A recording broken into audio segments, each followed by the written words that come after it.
Welcome, Shalom, to our book author event in partnership with the Jewish Book Council. Today's program is sponsored by the Contra Costa Jewish Community Centers Under One Tent and Congregation B'nai Shalom, and also Diablo Valley Hadassah and Congregation B'nai Tikva, as well as our author partners. We are talking, of course, on hashtag anti-Semitism. And unfortunately, as I think anyone who listens to the news or reads a newspaper or online knows, that this month has been especially grievous in regard to news about anti-Semitism from the, you can ask questions later about what's happening at UC Berkeley Law School. Is it overrated, the news, or is it really reflective of a trend of Jewish student groups? And also, of course, the former rapper, I would wish former clothing designer, who calls himself Ye, Kenya West, among other things, including signage on Highway 405 in Los Angeles, with people having banners which reflect or mimic the rapper's remarks, rather obscene ones, in regard to anti-Semitism. Before I introduce our speaker, and I want to thank her so much, one, do buy the book. It is a great book for your day school, synagogue, especially where there is education concern, because it deals with the younger generations facing something that my generation and many of your generations didn't think we had to face. We thought it was socially unacceptable and taboo, which is anti-Semitism, but it is no longer taboo. Anyhow, the whole title is hashtag anti-Semitism, coming of age during the resurgence of hate. There are many local bookstores that are independent and still around, from Rakestraw in Danville, Flashlight Book in Walnut Creek, Arinda Books, and also Mrs. Dalloway in Berkeley, et cetera, et cetera. Or go to one of the more online, everything is online, but ones that are noted for being online. And we'll just get your book any way you can and share it with the director of your congregational school or day school, or do a book group around it, because there's plenty of information in it. Now, a more formal introduction. Samantha Vinokor-Meinrath. Okay, very good. A point for pronouncing it. Senior Director of Knowledge Ideas and Learning at the Jewish Education Project in New York. She is an alumnus of the University of Pittsburgh, the Jewish Theological Seminary of America, and Gratz College, where my husband also went while he was at Temple University.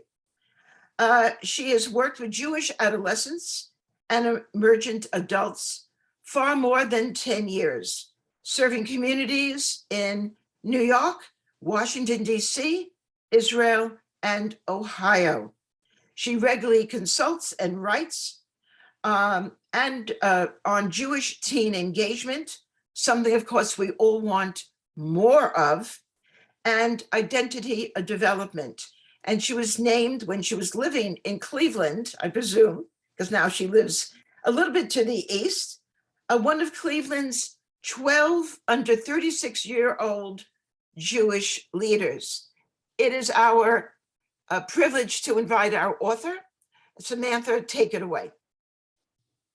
Thank you so much, and thank you for having me. Thanks to all of you for being here. It's really an honor to be able to speak to this community. The disclaimer I'm happy to give: this is an ever-evolving topic, all too, as was noted, timely and relevant in the news. So happy to answer questions as up to the minute as I can, with the, again, disclaimer that I may not have read everything that everyone has read in the last 24 hours, but I'm happy to talk about Kanye if and when it becomes relevant.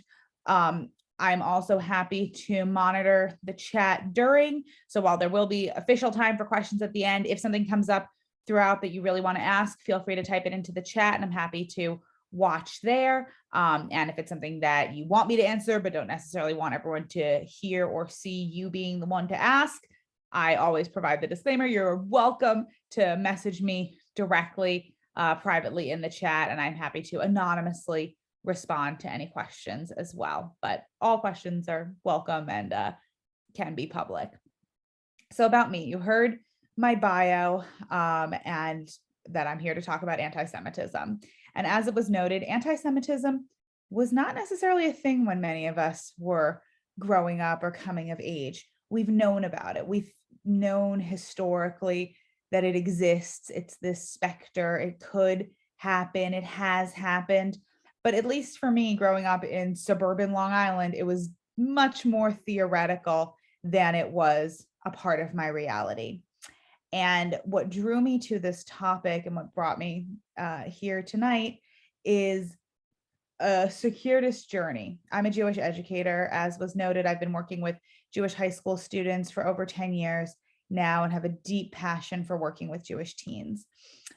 So I decided to do my doctoral research on Jewish teen engagement, a topic that I know many of us have a lot of thoughts and questions and feelings on. I wanted to interview high school students who had completed congregational B'nai Mitzvah experiences, but had not chosen to continue with their formal Jewish engagement, to essentially figure out why and what, if anything, could we do to bring them back. One of the questions that I asked in that capacity was, what comes to mind when I say a Jewish space? What is a Jewish space for you? And I got all of the answers that I expected: school, synagogue, camp, my grandma's house. And I said, okay, great. Do you feel comfortable in those spaces? Because what I anticipated was that we would have these existential conversations of, is the reason that you're not necessarily showing up in Jewish spaces on a regular basis because your politics weren't welcome, your gender identity wasn't affirmed, your Israel views were outside of the mainstream? Was there some reason related to comfort? And what I found instead was what I have since referred to as a series of heartbreakingly practical responses. Instead of hearing these theoretical conversations, what I got was very cut and dry. Since the shooting at Congregation Tree of Life in Pittsburgh, the synagogue that my family goes to always has an armed guard at the door, so I guess I feel comfortable there. Or since the since the shooting at Tree of Life, the day school in my community got government funding for bulletproof glass. So it's too bad that we need to have that. So I don't know if I feel fully safe, but I feel comfortable more so since they're there.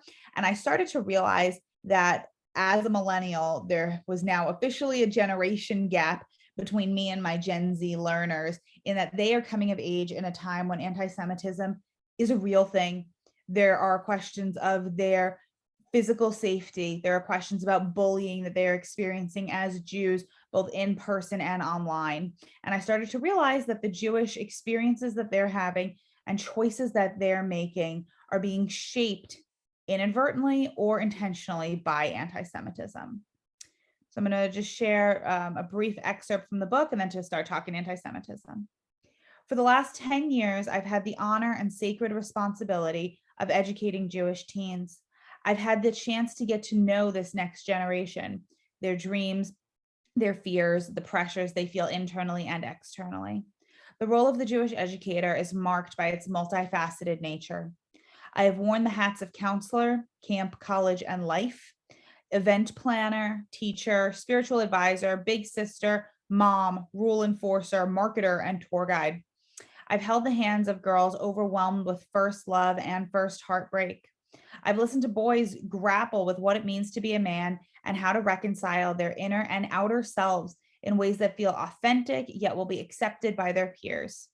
And I've been a thought partner as these young people explore how their Jewish identities manifest and what role this aspect of their intersectional identities will play in shaping their lives. There have been high points and moments of pride. I've sat under a night sky at a campground asking shared questions about morality and personal responsibility, hearing from the next generation of mystics as they piece together emerging worldviews and try to make sense of the world around them.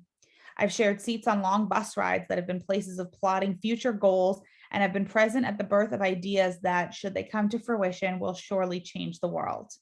I've seen leaders blossom, nurturers evolve, and countless adolescents come into their own as well-rounded, complex individuals ready to take on the challenges that life has and surely will continue to throw at them.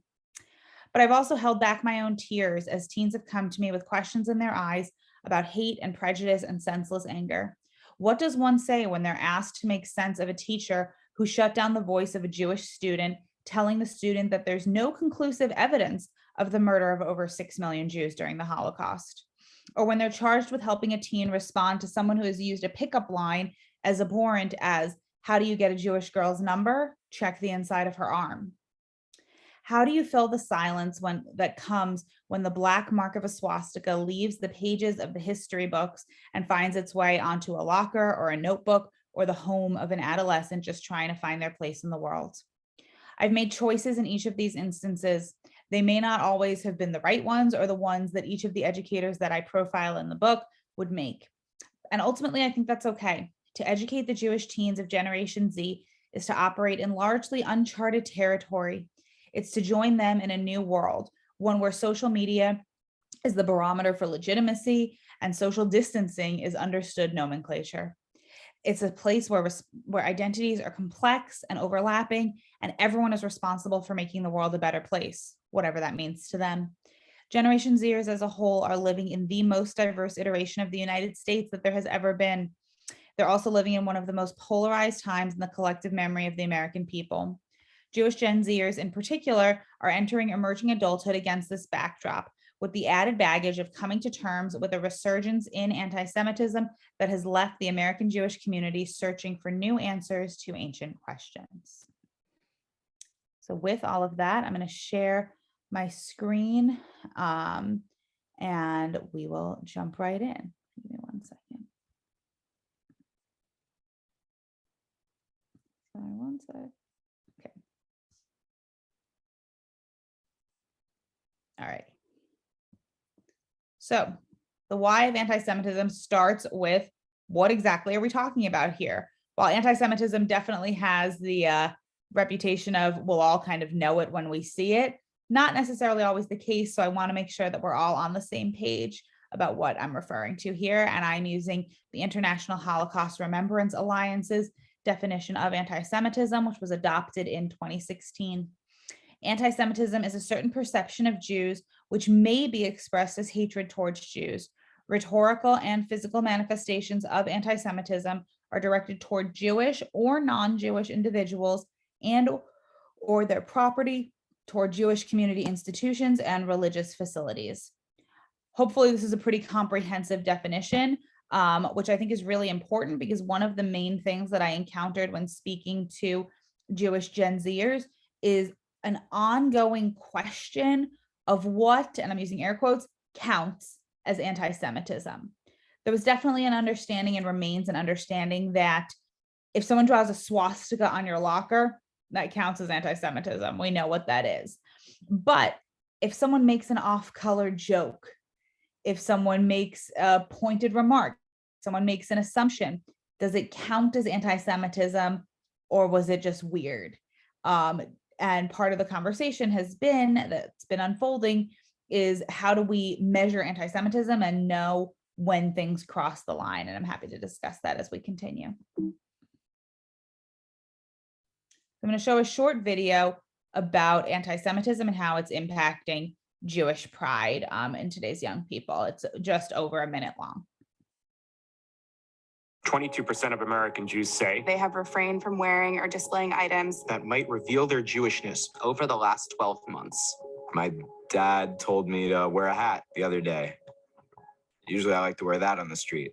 It's simply saying, I don't want to necessarily have to suffer through another verbal assault. It's harder to think about wanting to wear a star. I personally do because I want to be that opposite. I want to be the person who's proud of my heritage. I want other Jews to see me and know that there's a Jew standing over here. We need to stand strong and we can't be afraid of what might happen if we do show our Jewishness. Hiding our Jewish identity is not going to solve the problem. We need to be proud and visibly Jewish. I wear a Magen David.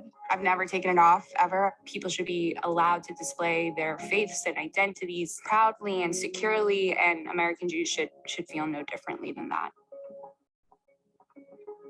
So this video was produced by the American Jewish Committee, who also provides several of the statistics that I'm about to share just to give context to what we're talking about.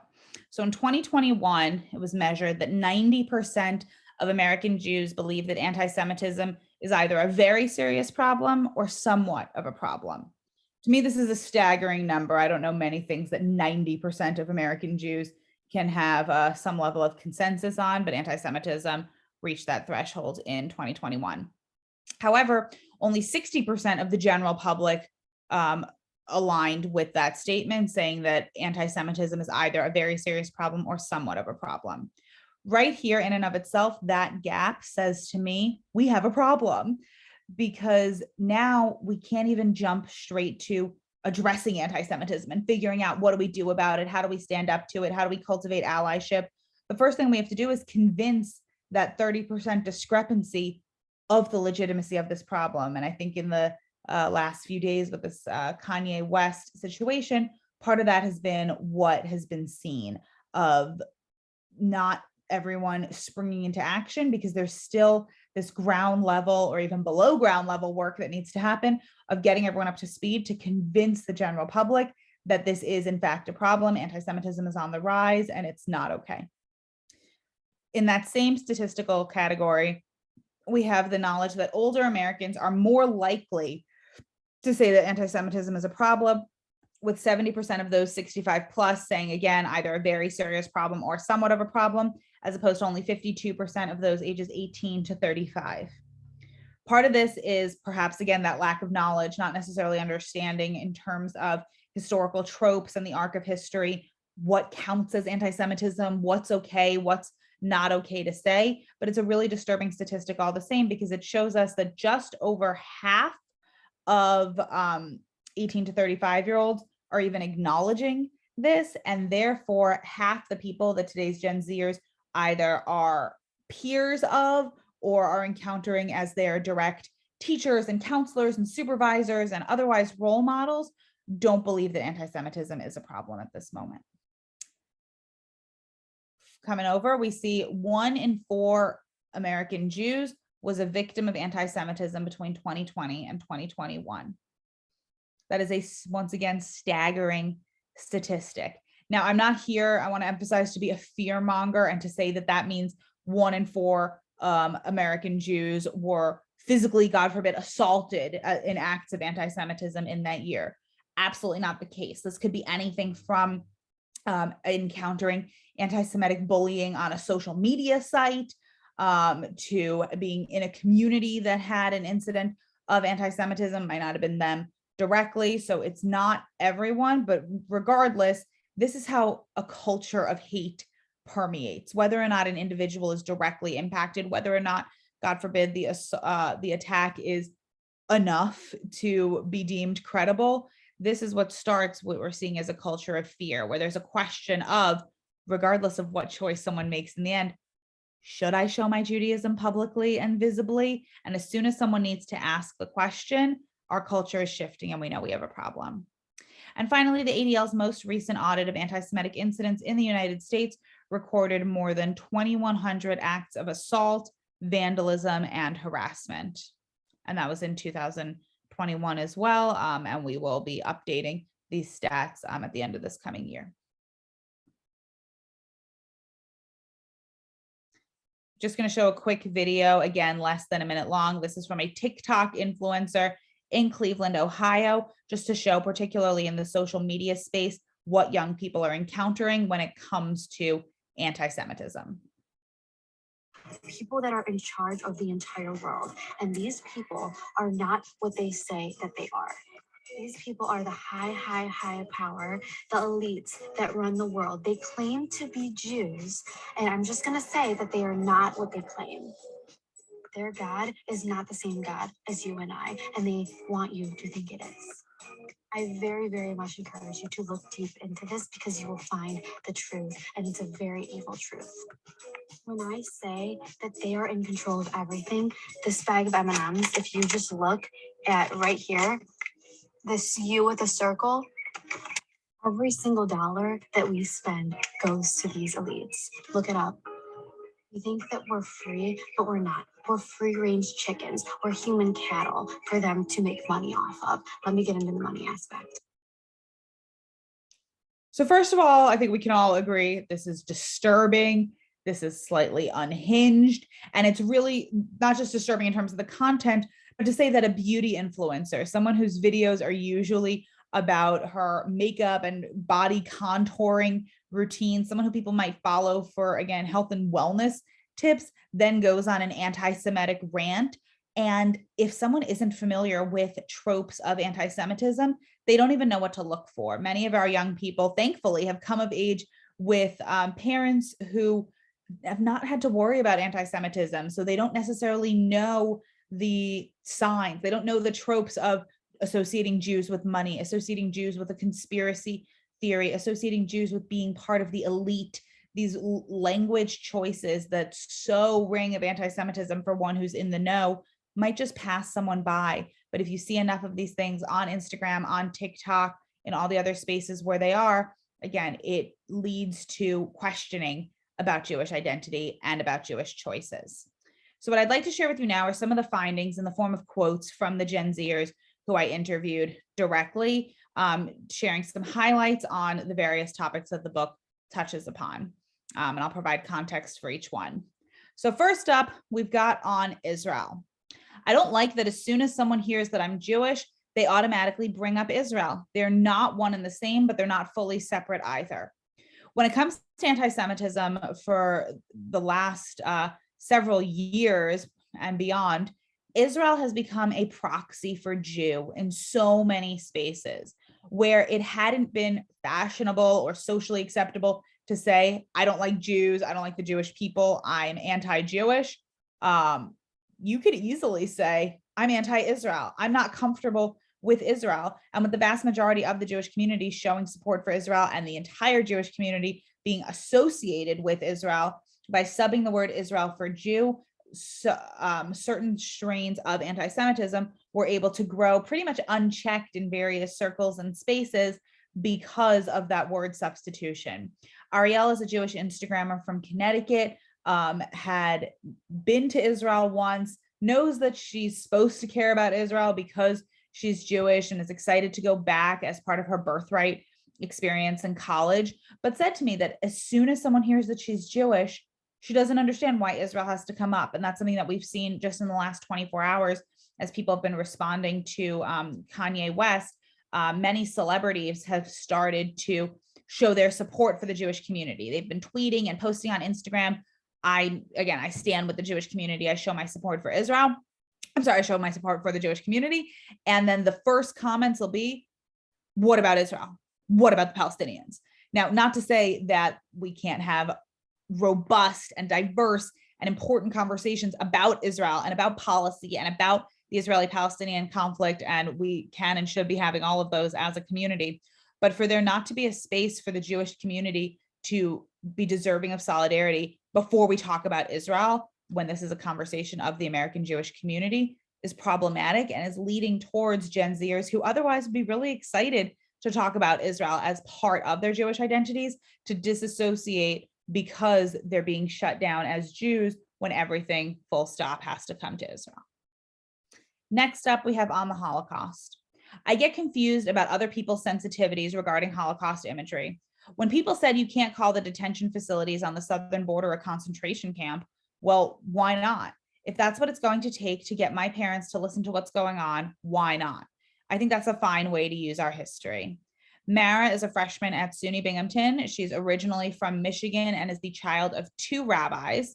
And when she and I were talking about the Holocaust and the honor, the responsibility, the burden that her generation feels as being the last generation that's going to have meaningful relationships with survivors and how do they carry on that legacy, part of what came up was a different level of comfort than many previous generations of Jews have had with allowing the Holocaust while knowing that it is a particularistic event, an event that happened to the Jewish community in particular, allowing it to be universalized in a way that I personally think the Jewish community has stayed away from until now.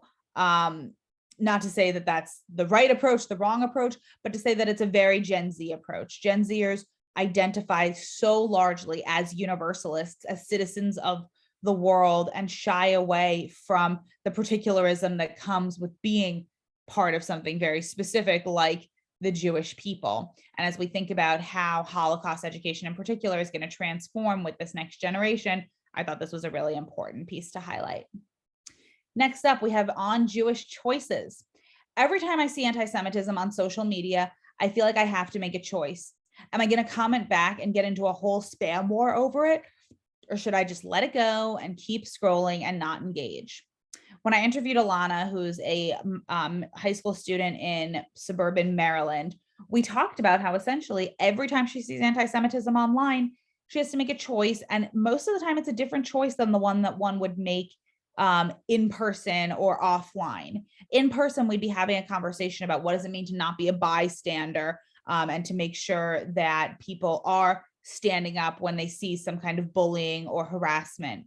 Online, it's really different. Online, it's so easy for a Gen Zer or for anyone to just scroll by. You see something, you maybe sigh, you know that person, you don't necessarily like them anymore, you don't feel comfortable with them, but are you really going to engage? And in many cases, they are choosing to opt out.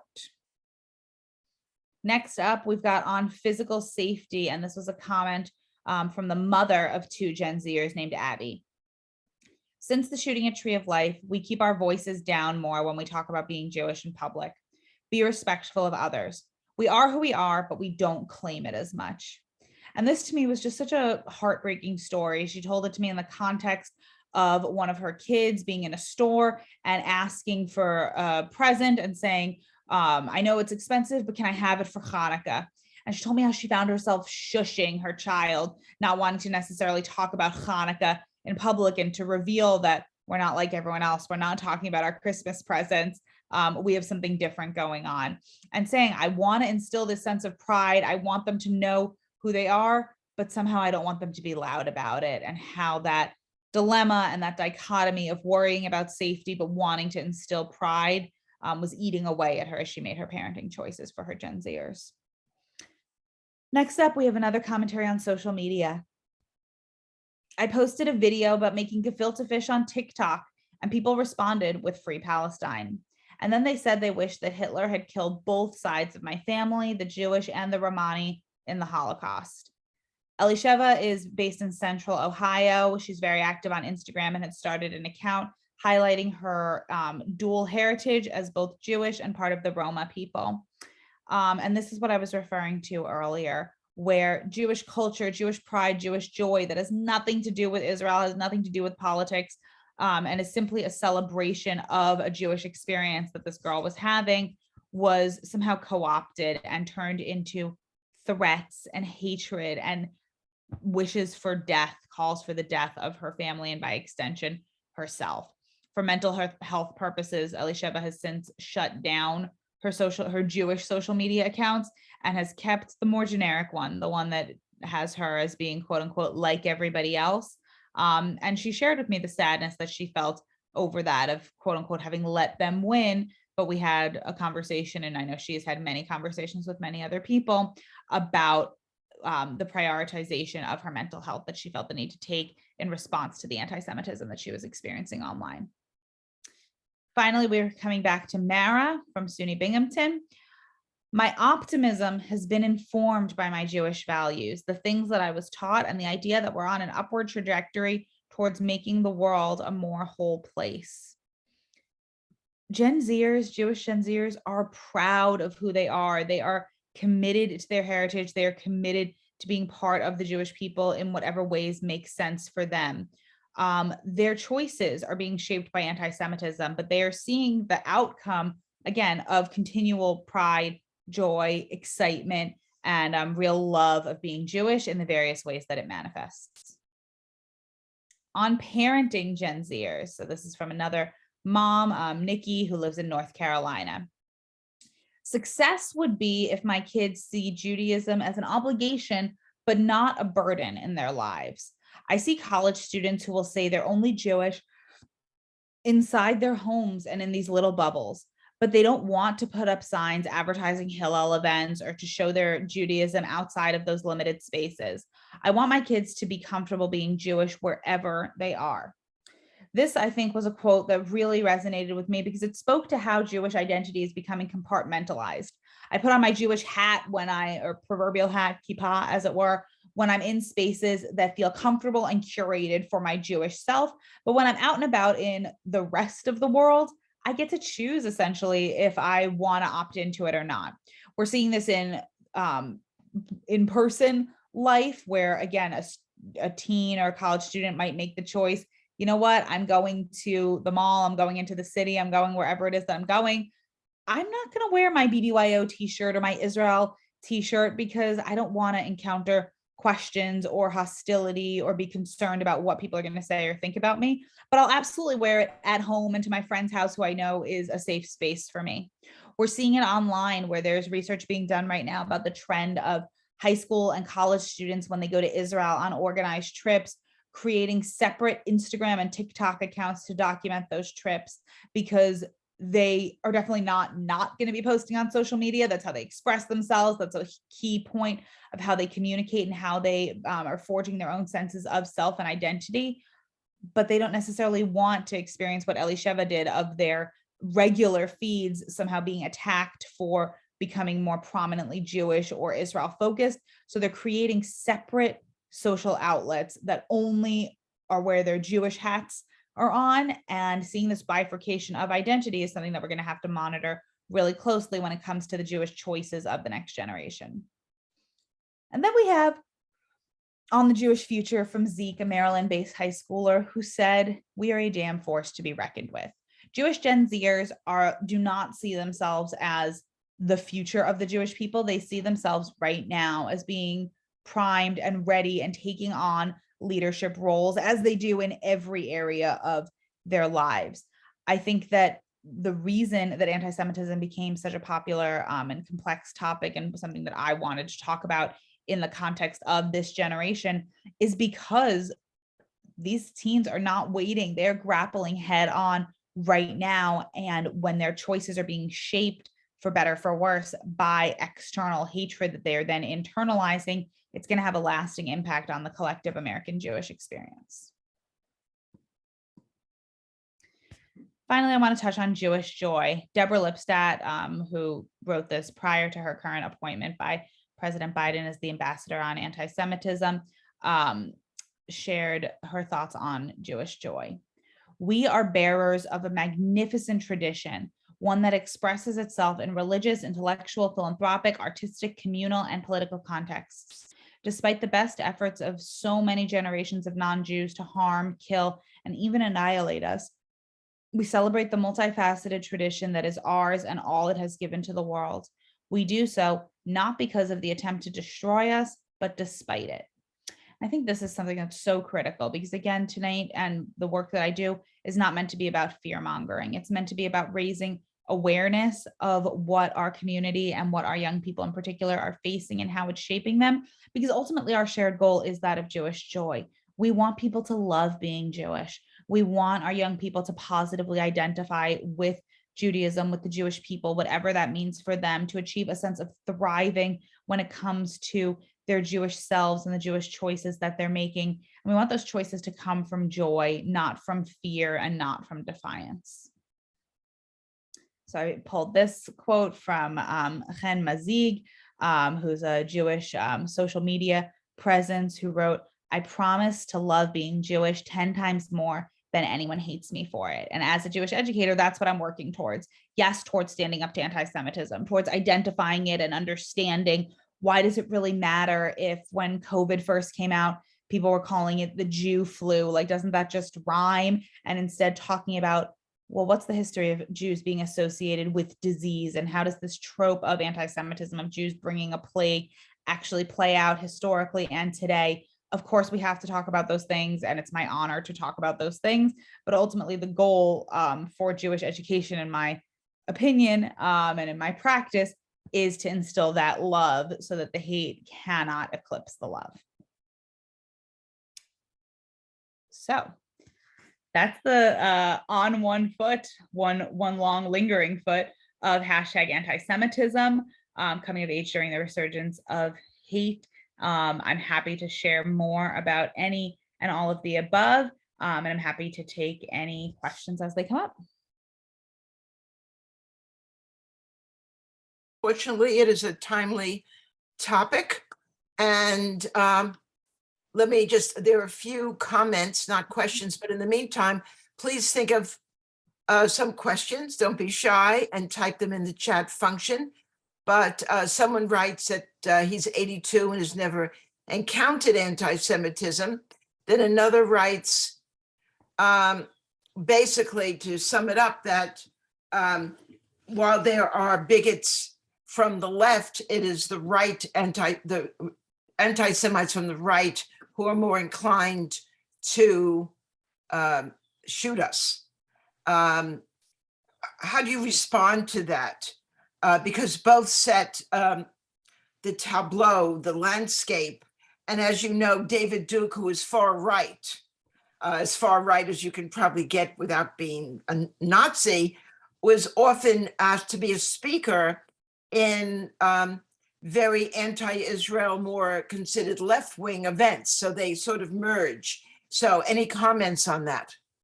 So I think there's something really critical here about anti-Semitism from the left and from the right. We are seeing the rise in both. Yes, and it is becoming more and more socially acceptable to be an anti-Semite, both on the extreme fringes of left and right, and sadly becoming more and more mainstream, particularly as it pertains to, again, Israel in certain circles, more so on the left, but again, we're seeing also in spaces on the right. And we are also seeing an uptick in violence. Absolutely.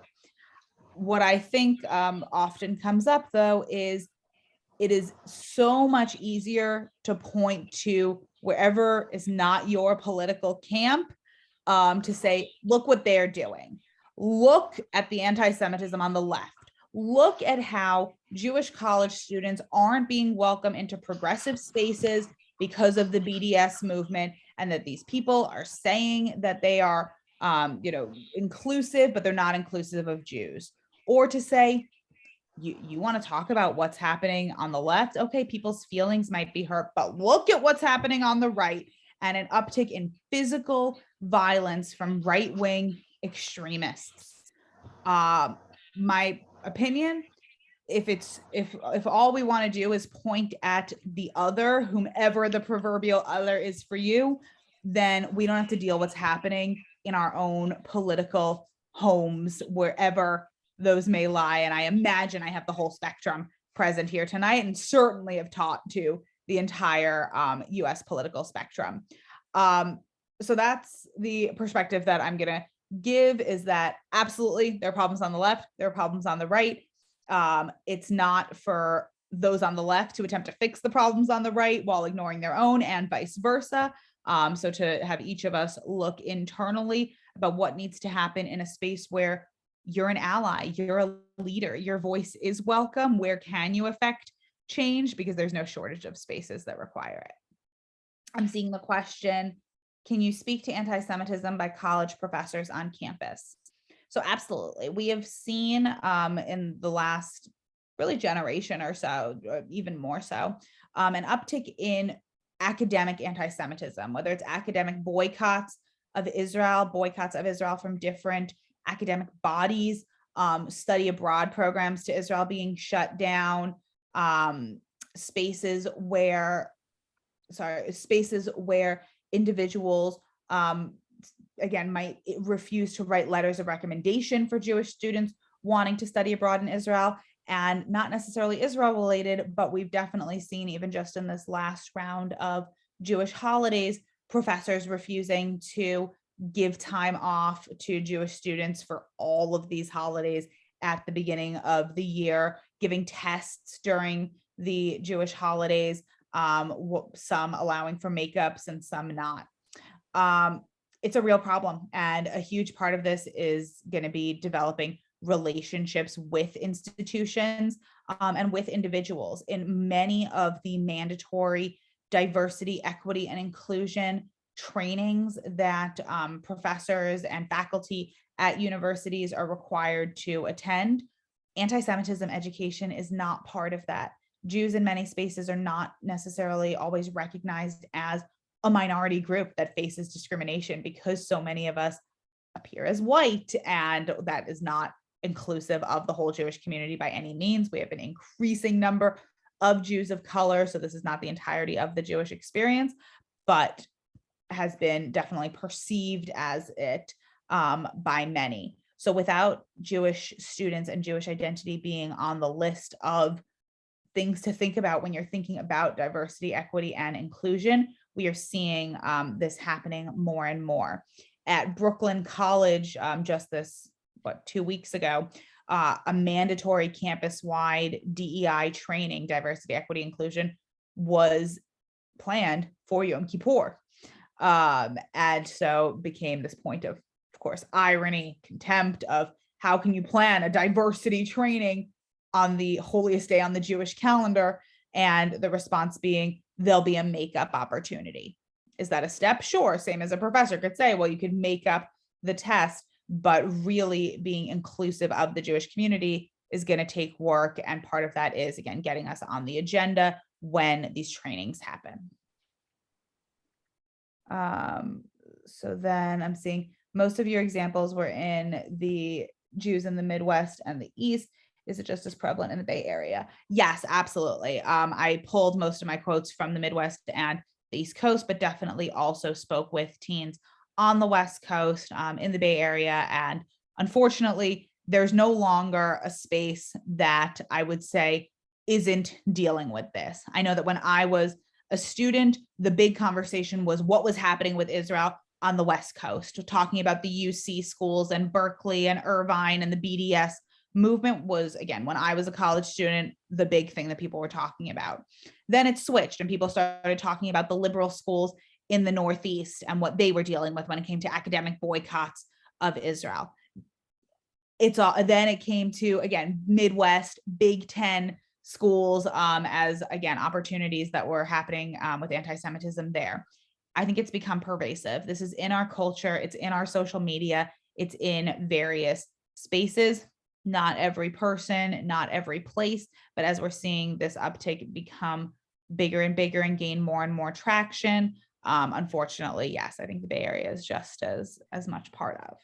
Before you go to the next question, so there's now a controversy within the Bay Area community in regard to the UC Berkeley Law School situation, in which I think it was 6 or 9 of their student groups voted, and it doesn't mean that this is legal, but they voted nevertheless to say that they would not accept speakers who were pro-Israel or pro-Zionism.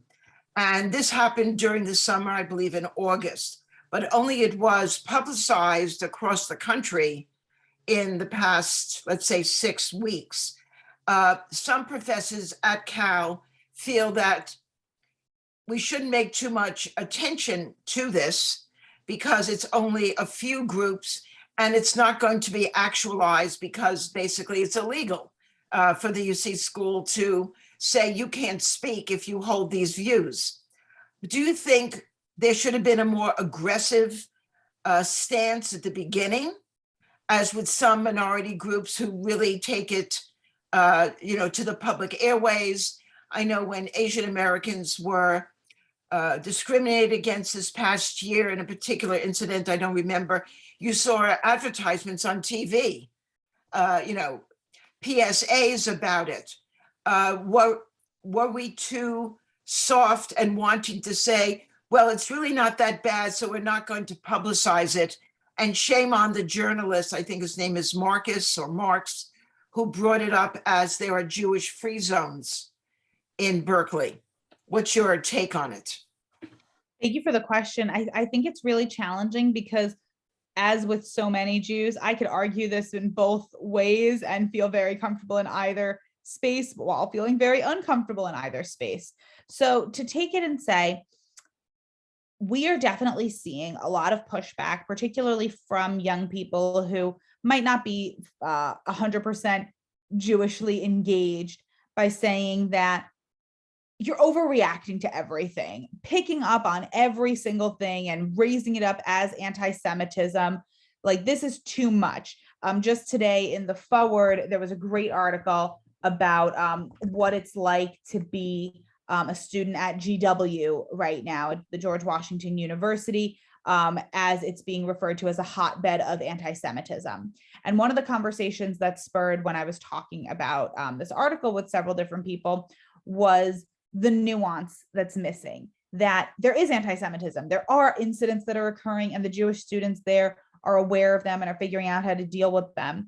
But when the national community puts the microscope on it and is describing it as this hotbed of anti-Semitism where students are living in fear, they're saying that's not the case, that they're having thriving Jewish and otherwise lives on campus with work that has to be done. So I can definitely see a space where it's saying, don't blow everything so out of proportion. It's not that bad. On the other hand, I very much am not interested in playing any kind of oppression Olympics because nobody wins when you do that. So to say, guys, your trauma's not that bad because other groups have had it worse, or you're blowing this out of proportion, is invalidating of our feelings, our experiences, and the legitimacy of fear that so many Jewish students and community members are experiencing. Because then it brings up the question, well, what exactly is the line? When am I allowed to be upset? And is there any other minority group that we would police their feelings about what's happening to their own community in that same way? If there is a question of, again, would you say insert whatever comment to a member of the African-American community, to a member of the LGBTQ plus community, of you're overreacting to the discrimination against your own community and don't, just let it go. If you wouldn't say that there, why would you feel comfortable saying it within the Jewish community? And what kind of soul searching do we have to do in that regard? The other question is about KPFA, which comes, I believe, out of Berkeley. And it's a long-running radio station, and it is very one-sided regarding the Israeli-Palestinian conflict. Do you know about it? I mean, I know about it. I don't listen. I'm not a local. I apologize. Yeah, not a local. I think, again, any space, if it doesn't speak to, your values, and that's the stance you're going to take, great.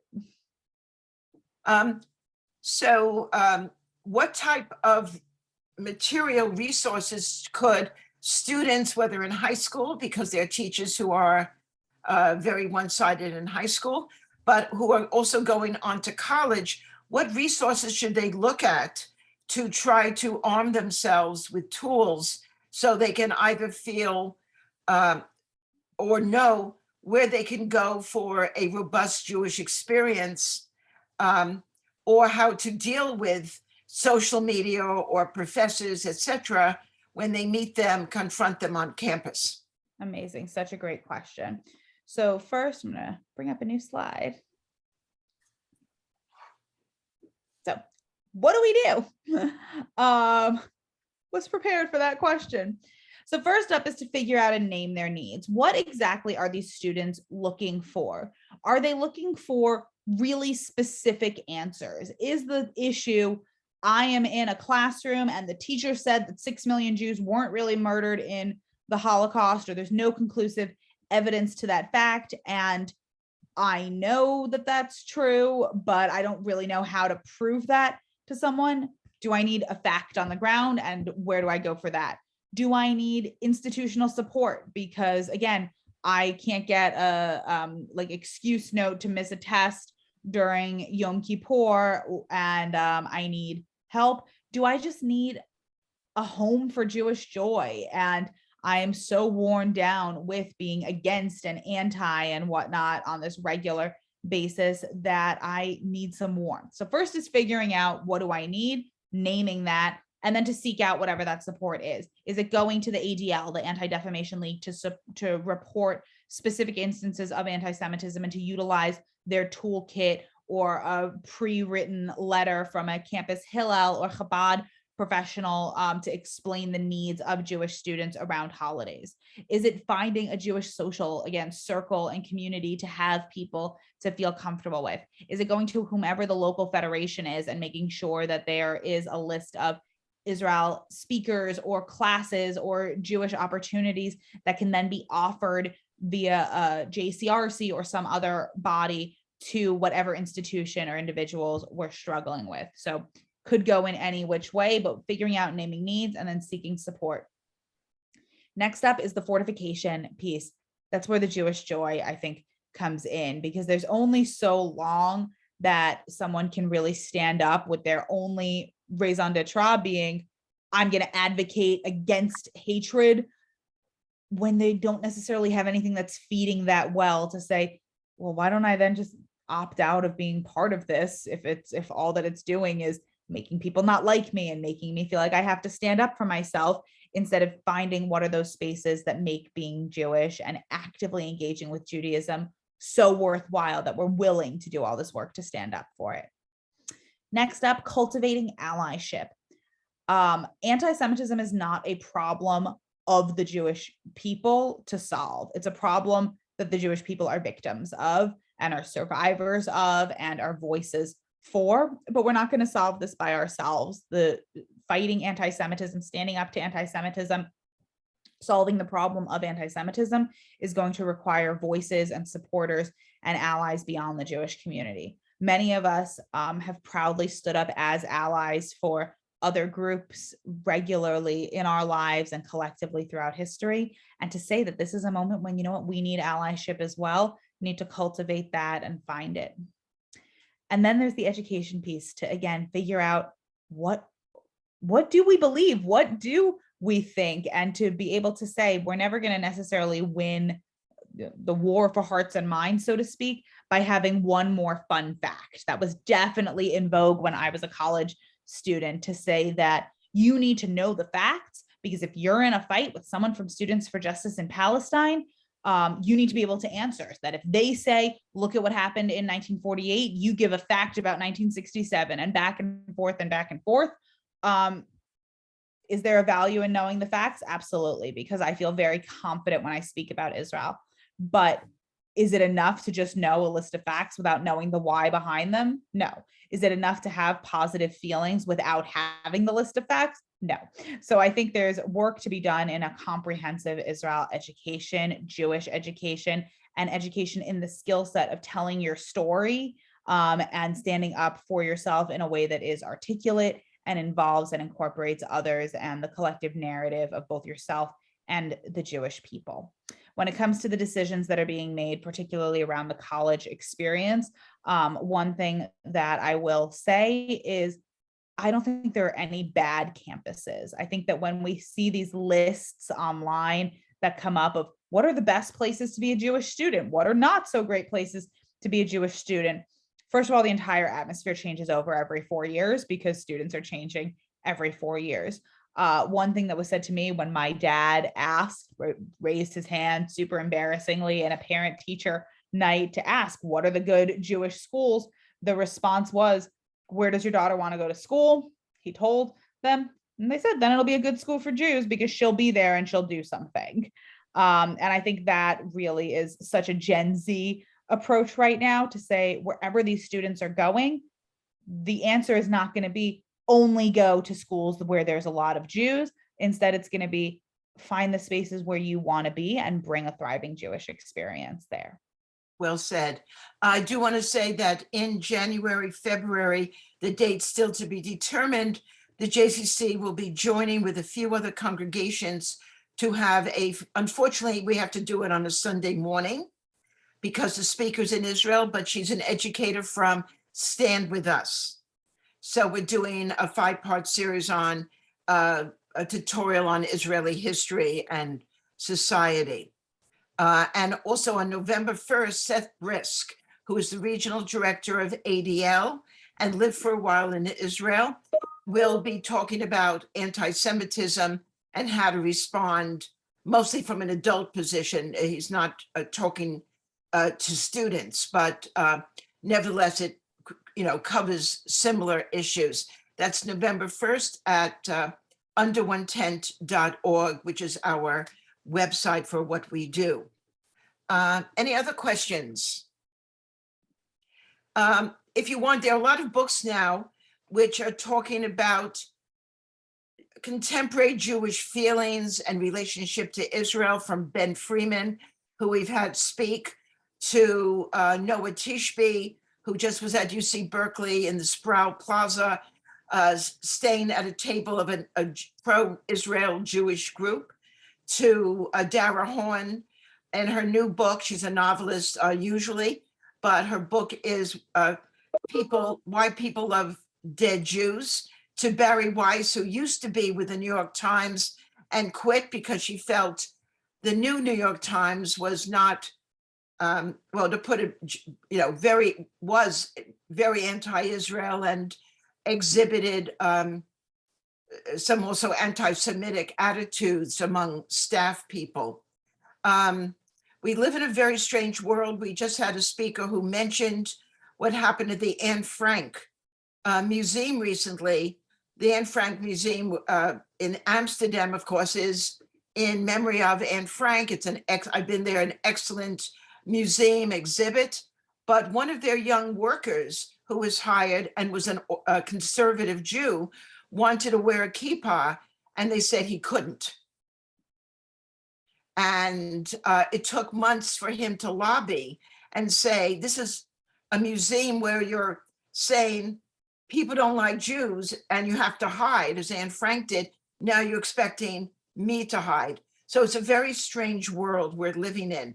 Any comments, any suggestions, especially for those who have grandchildren, nieces and nephews, children themselves, and how to deal, face, confront, or counter this changing world that isn't always very good for the Jewish people? So it's so it's so hard. I just want to first acknowledge this is really hard, and there are so many other things that I think all of us wish we could be doing Jewishly. I am honored to have written #antisemitism, but as I've said to many students, like, I think it'd be really fun to write a Jewish cookbook. I think it'd be really fun to write a Jewish historical fiction book that has nothing to do with Nazis and the Holocaust and anti-Semitism, and to really lean into that Jewish joy and all of the things that I love about being Jewish. And at this moment, what I felt called to was to talk about anti-Semitism, because it's so prevalent and so pressing and needs to happen. I think when it comes to working with your children, your grandchildren, your students, first of all, to follow their lead. When they want to talk, they will talk. To let them know that you are a space and a safe space and a comfortable space for them to speak to, I think is absolutely critical.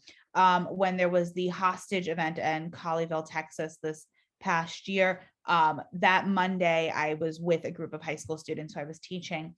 And what one of them shared was the hardest thing for her was she went to school on Monday and nobody mentioned it. The whole Jewish community had spent the whole day, it felt like, I think for many of us, glued to our phones and to our TVs and waiting for up to the minute reports and being terrified and feeling like this could be any of us, any of our congregations. And this student went to school on Monday. No one asked her about it. No one said, how are you? None of her non-Jewish friends. And it wasn't an act of anti-Semitism. It wasn't that they didn't care. It was they literally didn't know. Or if they did know, it would never occur to them like, oh, all's well that ends well. The people were fine. It would never occur to them that there's collective trauma to a member of the Jewish community who's also a member of their local community. So to make sure that they know that you are there as that safe space, while not necessarily pushing them for what they maybe they feel fine and they have midterms that week, and that's okay too. Not necessarily catastrophizing for them, but legitimizing their feelings and their experiences. And I think that goes to both extremes, to not necessarily, again, want to blow something out of proportion if they're not upset, but also to let it happen when they are upset, and to not necessarily, again, poo-poo it, and to say, again, the Holocaust happened. All right, someone made an awkward comment to you, get over it. But to legitimize what is coming up for them when they're having these questions and these identity forming moments and experiences. I think to really embrace the discomfort of asking people to actually name what they're saying. There's something really powerful. You don't necessarily need to have every tool in the toolkit, or again, know how to counter every fact. But if someone says something off-putting, to say, what did you mean by that? Could you repeat yourself? Why would you say something like that? Would you say something like that to another group? Any of those kind of questions or comments that don't require getting into a whole debate about the nomenclature and the nuances, but to just kind of put someone in their place to say, like, that was a really weird thing to say. And so much of the time, just acknowledging, like, that was odd of you, is enough to stop someone in their tracks and make them think about it. The majority of people, and I really do believe this, are not committed anti-Semites out there with a blazing hatred of the Jewish community. Thank God. And those people do exist. And this will not necessarily work, again, on the David Dukes of the world to say, what did you mean by that? But an awkward comment made by someone who doesn't really even fully understand what they're saying in a college dorm or a high school lunchroom can go a really long way. I want to thank you. You were so articulate, and we look forward to future books. Thank you, A Sam. few cookbook authors later in the fall, winter, but we hope to have you back when we want to do a program for parents for their children. Anytime. Thank you all for joining, and it was a pleasure speaking with you. And everyone, every synagogue deserves this book. Every principal of your congregational school should read it. So let's think about buying some copies, because our speakers for the Jewish Book Council are so generous that they do it out of the generosity of their hearts. So thank you again. Best of luck. And to everyone, be safe, be healthy, and read a good book in the coming months, if not this week. Thank you. Wishing you all a great rest of your day. My best to everyone. And again, Seth Brisk of the ADL will speak for us on November 1st. Go to underonetent.org for a listing of all our upcoming events. Ciao.